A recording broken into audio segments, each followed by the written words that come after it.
देवताओं के तेज से देवी का प्रादुर्भाव और महिषासुर की सेना का वध। द्वितीय अध्याय। दूसरा और तीसरा अध्याय। ओम मध्यम चरित्र के विष्णु ऋषि, महालक्ष्मी देवता, उष्णिक छंद, शाकंभरी शक्ति, दुर्गा बीज, वायु तत्व और यजुर्वेद स्वरूप है। श्री महालक्ष्मी की प्रसन्नता के लिए मध्यम चरित्र के पाठ में इसका विनियोग है।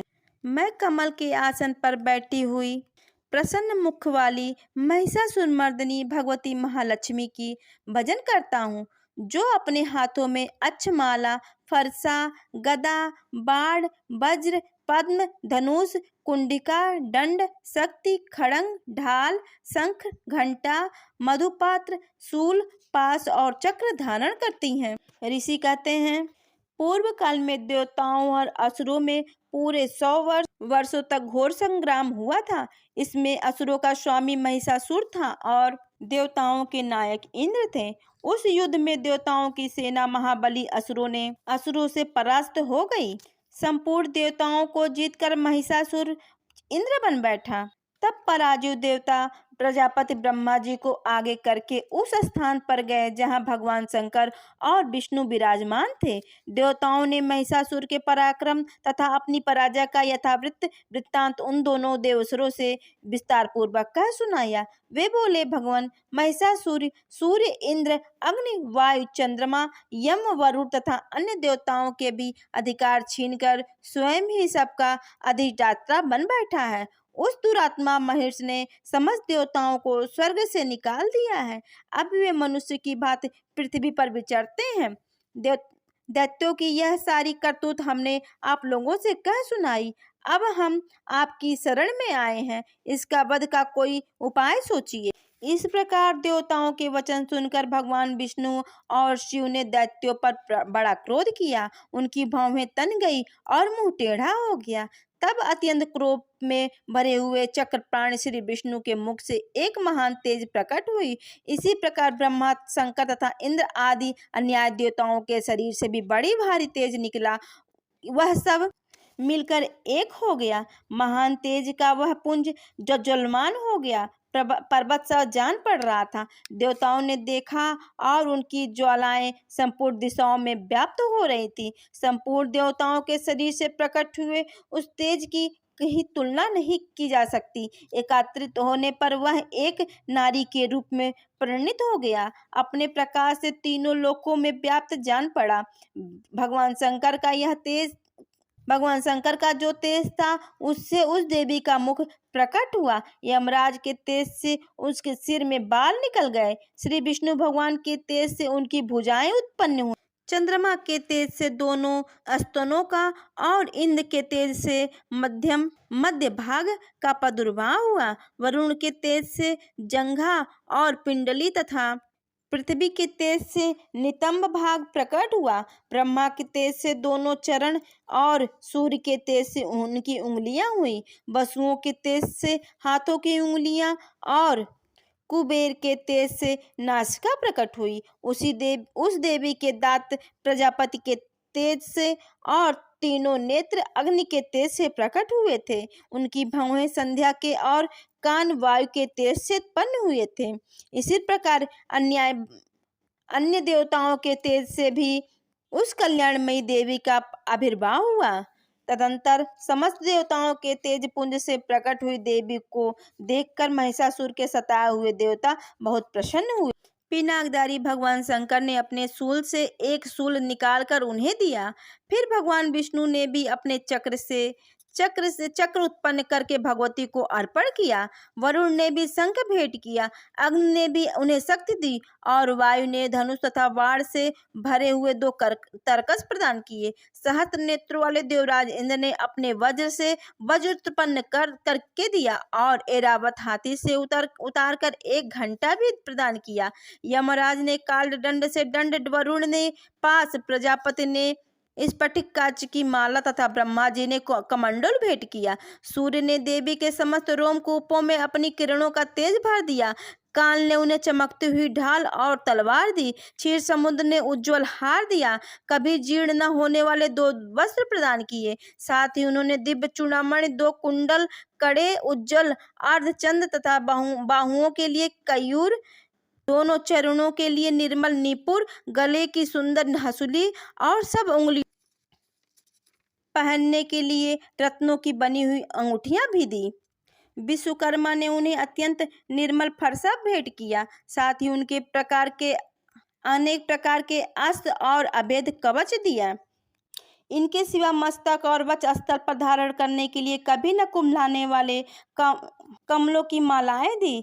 जलनिधि ने उन्हें सुंदर कमल का फूल भेंट किया। हिमालय ने सवारी के लिए सिंह तथा भांति भांति के रत्न समर्पित किए। धनाध्यक्ष कुबेर ने भी मधु से भरा पान पात्र दिया और संपूर्ण नागों के राजा शेष ने, जो इस पृथ्वी को धारण करते हैं, उन्हें बहुमूल्य मणियों से विभूषित नागाहार भेंट किया। इसी प्रकार अन्य देवताओं ने भी आभूषण और अस्त्र शस्त्र देकर देवी का सम्मान किया। तत्पश्चात उन्होंने बारंबार अट्टहास पूर्वक उच्च स्वर से गर्जना की। उन्हें भयंकर नाद से संपूर्ण आकाश गूंज उठा। देवी का यह अत्यंत उच्च स्वर से किया हुआ सिंहनाद कहीं समा न सका। आकाश उनके समान लघु प्रतीत होने लगा। उससे बड़े जोर से प्रतिध्वनि हुई, जिससे संपूर्ण विश्व में हलचल मच गई और समुद्र कांप उठे, पृथ्वी डोलने लगी और समस्त पर्वत हिलने लगे। उस प्रकार देवताओं ने अत्यंत प्रसन्नता के साथ सिंहवाहिनी भवानी से कहा, देवी तुम्हारी जय हो। साथ ही महर्षियों ने भी भक्ति भाव से विनम्र होकर उनको स्तवन किया। संपूर्ण त्रिलोकी की क्षोभग्रस्त देख दैत्यगण अपनी समस्त सेना को कवच आदि से सुसज्जित कर हाथों में हथियार ले सहसा उठकर खड़े हो गए। उस समय महिषासुर ने बड़े क्रोध में आकर बोला, आह, ये क्या हो रहा है।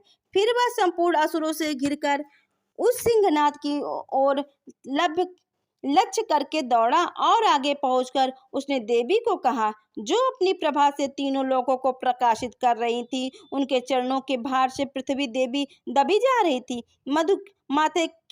माथे के मुकुट से आकाश में रेखा की खींच सी रही थी तथा वे अपने धनुष की टंकार से 7 पातालों से क्षुब्ध किए देती थी। देवी अपनी हजारों भुजाओं से संपूर्ण दिशाओं को आच्छादित करके खड़ी थी। तदंतर उनके साथ दैत्यों का युद्ध छिड़ गया। नाना प्रकार के अस्त्र शस्त्रों के प्रहार से संपूर्ण दिशाएं उद्दासित होने लगी। चक्षुर नामक महान असुर महिषासुर का सेना नायक था। वह देवी के साथ युद्ध करने लगा तथा अन्य दैत्यों की चतुरंगिणी सेना साथ लेकर चामर भी लड़ने लगा। 60,000 रथियों के साथ आकर उद्रग नामक राक्षस महादैत्य ने लोहा लिया। 1 करोड़ रथियों को साथ लेकर महाहनु नामक दैत्य युद्ध करने लगा, जिनके रोए तलवार के समान तीखे थे। वह अश्लोमा नामक महादैत्य 5 करोड़ रथी सैनिकों सहित युद्ध में डटा। 60 लाख रथियों से घिरा हुआ वस्काल नामक दैत्य भी युद्ध भूमि में लड़ने लगा। परिवार नामक राक्षस हाथी सवार और घुड़सवारों के अनेक दलों तथा 1 करोड़ रथियों की सेना लेकर माता से युद्ध करने लगा। बिडाल नामक दैत्य 5 अरब रथियों से घिरकर लोहा लेने लगा। इनके अतिरिक्त और भी हजारों महादैत्य रथ, हाथी और घोड़ों की सेना साथ लेकर महादेवी के साथ युद्ध करने लगे। स्वयं महिषासुर तथा रणभूमि में कोटि रथ, हाथी और घोड़ों की सेना से घिरा हुआ खड़ा था। वे दैत्य देवी के साथ तोमर, भिंदीपाल, शक्ति, मूसल, खड़ंग, परशु और पट्टिस आदि अस्त्र शस्त्रों का प्रहार करते हुए युद्ध कर रहे थे। कुछ दैत्यों ने उन पर शक्ति का प्रहार किया, कुछ लोगों ने पास फेंके तथा कुछ दूसरों दैत्यों ने खड़ंग प्रहार करके देवी को मार डालने का उद्योग किया। देवी ने भी क्रोध में भरकर खेल खेल में ही अपने अस्त्र और शस्त्रों की वर्षा करके दैत्यों के साथ समस्त अस्त्र शस्त्र काट डाले। उनके मुख पर परिश्रम तथा थकावट का रंच मात्र भी चिन्ह नहीं था। देव और ऋषि उनकी स्तुति करते थे और वे भगवती परमेश्वरी दैत्यों के शरीरों पर अस्त्र शस्त्रों की वर्षा करती रही। लगी। देवी का वाहन सिंह भी क्रोध में भरकर गर्दन के बालों को हिलाता हुआ असुरों की सेना पर इस प्रकार विचरने लगा मानो वनों में दवनला फैल रहा हो। रणभूमि दैत्यों के साथ युद्ध करती हुई अंबिका देवी ने जितने निस्वार्थ छोड़े वे सभी तत्काल सैकड़ों हजारों गुणों के रूप में प्रकट हो गए और परशु, भिंदबाल, खड़ग तथा पट्टिस आदि अस्त्रों द्वारा असुरों का सामना करने लगे। देवी की शक्ति से बढ़े हुए वे गढ़ असुरों का नाश करते हुए नगाड़ा और शंख आदि बाजे बजने लगे। उस संग्राम महोत्सव में कितने ही गढ़ मृदंग बजा रहे थे। तदंतर देवी ने त्रिशूल से, गदा से, शक्ति की वर्षा से और खड़ंग आदि से सैकड़ों महादैत्यों का संहार कर डाला। कितनों को घंटे के भयंकर नाद से मूर्छित करके मार गिराया। बहुतेरे दैत्यों को पास से बांध कर धरती पर घसीटा। कितने ही दैत्य उनकी तीखी तलवार की मार से दो दो टुकड़े हो गए। कितने ही गदा की चोट से घायल हो और धरती पर सो गए। कितने ही मूसल की मार से अत्यंत आहत होकर रक्त बामन करने लगे। कुछ दैत्य शूल से छाती फट जाने के कारण पृथ्वी पर ढेर हो गए। उस रणागढ़ में बाढ़ समूहों के वृष्ट कितने ही असुरों को कमर टूट गई। बाज की तरह झपटने वाली देवी देवपीड़क दैत्यगण अपने प्राणों से हाथ धोने लगे। किन्हीं की बाहें छिन्न भिन्न हो गई। कितने ही गर्दन कट गई। कितनों के ही दैत्यों के मस्तक पर कट कट कर गिरने लगी। कुछ लोगों के शरीर मध्य भाग में ही विदीर्ण हो गए। कितनों ही महादैत्य जंघें कट जाने के कारण पृथ्वी पर गिर पड़े। कितनों को ही देवी ने एक बाह, एक पैर और एक नेत्र वाले करके दो टुकड़े चीर डाला। कितने ही दैत्य मस्तक कट जाने पर भी गिरकर फिर उठ जाते और केवल धड़ के ही रूप में अच्छे अच्छे हथियार हाथ में ले देवी के साथ युद्ध करने लगते। दूसरे कबंध युद्ध के बीजों की लय पर नाचते थे। कितने ही बिना सिर के धड़ हाथों में खड़ंग, शक्ति और सृष्ट लिए हुए दौड़ते थे तथा दूसरे महादैत्य ठहरो ठहरो यह कहते हुए देवी को युद्ध के लिए ललकारते थे। जहां पर घोर संग्राम हुआ था वहीं की धरती देवी के गिराए हुए रथ, हाथी, घोड़े और असुरों की लाशों से भी ऐसी पट गई कि यहाँ चलना फिरना असंभव हो गया था। दैत्यों की सेना में हाथी, घोड़े और असुरों के शरीर से इतनी अधिक मात्रा में रक्तपात हुआ था कि थोड़ी ही देर में वहां खून की बड़ी बड़ी नदियां बहने लगी। जगदम्बा ने असुरों की विशाल सेना में क्षण भर में नष्ट कर दिया। ठीक उसी तरह जैसे तृण और काठ की भारी ढेर को आग कुछ ही क्षणों में भस्म कर देती और वह सिंह भी गर्दन के बालों को हिला हिला कर जोर जोर से गर्जना करता हुआ दैत्यों के शरीर से मानो उनके प्राण चुने लेता था। वहां देवी के गढ़ ने भी उन महादैत्यों के साथ ऐसा युद्ध किया जिससे आकाश में खड़े हुए देवतागण उन पर बहुत संतुष्ट हुए और फूल बरसाने लगे। इस प्रकार श्री मार्कंडेय पुराण के सर्वाधिक मनवंतर की कथा के अंतर्गत देवी महात्म्य महिषासुर की सेना का वध नामक दूसरा अध्याय मां को अर्पण किया।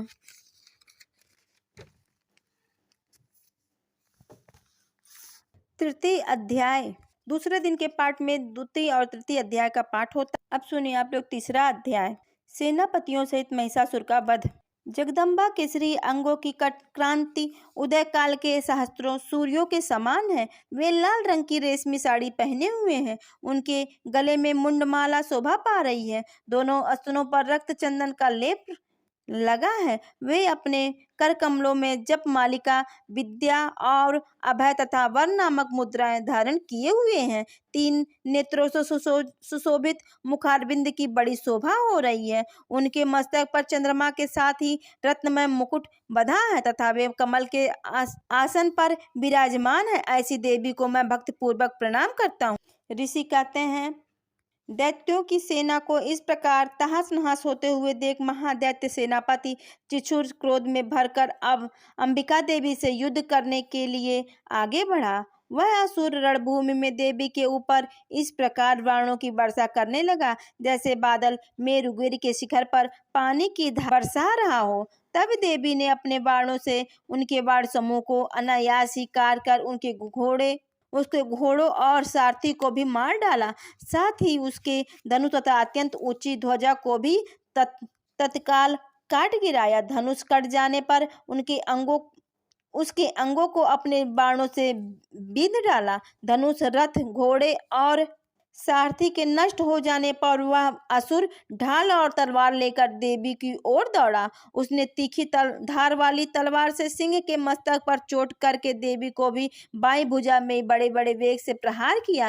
राजन देवी की बांग पर पहुंचते ही वह तलवार टूट गई। फिर से क्रोध से लाल आंखें करके उस राक्षस ने शूल हाथ में लिया और उसे उस महादैत्य ने भगवती भद्रकाली के रूप ऊपर चलाया। वह शूल आकाश से गिरते हुए सूर्यमंडल की भांति अपने तेज से प्रज्वलित हो उठा। दृष्टवा उस शूल को अपनी ओर आते देखकर देवी ने शूल का प्रहार किया। उससे राक्षस के शूल के सैकड़ों टुकड़े हो गए। साथ ही महादैत्य चतुर की भी धज्जियां उड़ गई। वह प्राणों से भी हाथ धो बैठा। महिषासुर के सेनापति उस महापराक्रमी चतुर के मारे जाने पर देवताओं को पीड़ा देने वाला चामर हाथी पर चढ़कर आया। उसने भी देवी के ऊपर शक्ति का प्रहार किया, किंतु जगदम्बा ने उसे अपने हुंकार से ही आहत कर एवं निवृत्त करके तत्काल धरती पर गिरा दिया। शक्ति टूट कर गिरी हुई देखकर चामर को बड़ा क्रोध हुआ। अब उसने शूल चलाया, किंतु देवी ने भी उसे भी अपने बाणों द्वारा काट डाला। इतने में ही देवी का सिंह उछल उछल कर हाथी के मस्तक पर बैठ गया। उस दैत्य के साथ खूब जोर लगाकर उछल उछल कर हाथी के मस्तक पर बैठ गया और जोर लगाकर बाह युद्ध करने लगा। वे दोनों लड़ते लड़ते लड़ते लड़ते पृथ्वी पर आ गए और अत्यंत क्रोध में भरकर एक दूसरे पर बड़े भयंकर प्रहार करते हुए लड़ने लगे। तदंतर सिंह बड़े वेग से आकाश की ओर उछला और उधर से गिरते समय उसने पंजों की मार से चामर का सिर धड़ से अलग कर दिया। इसी प्रकार उदग्न भी शिला और वृक्ष आदि की मार खाकर रणभूमि में देवी के हाथ से मारा गया तथा कराल भी दांतों, मुक्कों और थप्पड़ों की चोट से धराशायी हो गया। क्रोध में भरी हुई देवी ने गदा की चोट से उदंत का कचूमर निकाल डाला।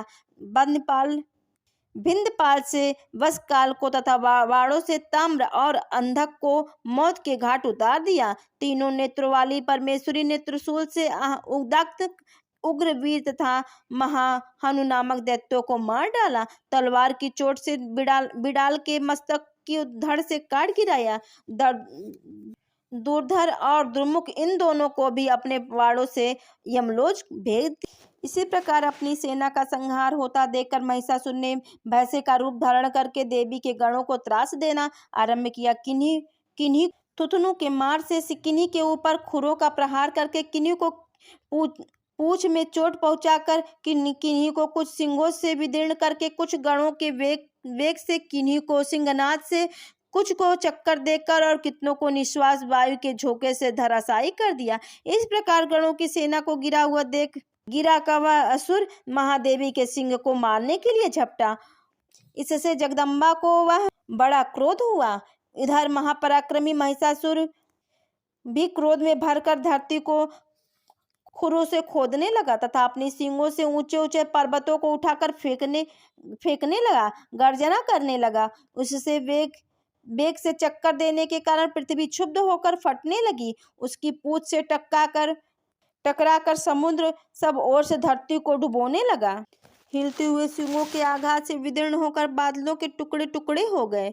उसके श्वास की प्रचंड वायु के वेग से उड़े हुए सैकड़ों पर्वत आकाश से गिरने लगे। इस प्रकार क्रोध में भरे हुए उस महादैत्य को अपनी ओर आते देख चंडिका ने उसका वध करने के लिए महान क्रोध किया। उन्होंने पास फेंककर उस महान असुर को बांध लिया। उस महासंग्राम में बध जाने पर उसने भैंसे का रूप त्याग दिया और तत्काल सिंह के रूप में वह प्रकट हो गया। इस अवस्था में जगदम्बा ज्यों ही उसका मस्तक काटने के लिए उद्यत हुई त्यों ही वह खड़ंगधारी पुरुष के रूप में दिखाई देने लगा। तब देवी ने तुरंत ही बाणों की वर्षा करके ढाल और तलवार के साथ उस पुरुष को भी बांध डाला। इतने में वह महान गजराज के रूप में परिणित हो गया तथा अपनी सूंड से देवी के विशाल सिंह को खींचते और गर्जने लगा। खींचते समय देवी ने तलवार से उसकी सूंड काट डाली और उस महादैत्य ने पुनः भैंसे का शरीर धारण कर लिया। पहले ही की भांति चराचर प्राणियों सहित तीनों लोकों को व्याकुल करने लगा। तब क्रोध से भरी हुई जगदम्बा जगन माता चंडिका का बारंबार उत्तम मधु का पान करने और लाल आंखें करके हंसने लगी। उधर वह बल और पराक्रम के मद से उत्पन्न हुआ राक्षस गर्जने लगा, अपने सींगों से चंडी के ऊपर पर्वतों को फेंकने लगा। उस समय देवी अपने बाणों के समूहों से उसके फेंके हुए पर्वतों को चूर्ण करती हुई बोली। बोलते समय उनका मुख मधु के मद से लाल हो रहा था और वाणी लड़खड़ा रही थी। तब देवी ने कहा, ओ मूढ़, मैं जब तक मधु पीती हूँ तब तक तू क्षण भर के लिए खूब गर्ज ले। मेरे हाथ से यहाँ तेरी मृत्यु हो जाने पर अब शीघ्र ही देवता भी गर्जना करेंगे। ऋषि कहते हैं, यूं कहकर देवी उछली और उस महादैत्य के ऊपर चढ़ गई। फिर उसने अपने पैर से उसे दबाकर अपनी सूल से उसके कंठ में आघात किया। उनके पैर से दबा होने पर भी महिषासुर अपने मुख से अभी आधे शरीर से ही वह बाहर निकल ही पाया था कि देवी ने अपने प्रभाव से उसे रोक दिया। आधा निकला होने पर भी वह महादैत्य देवी से युद्ध करने लगा। तब देवी ने बहुत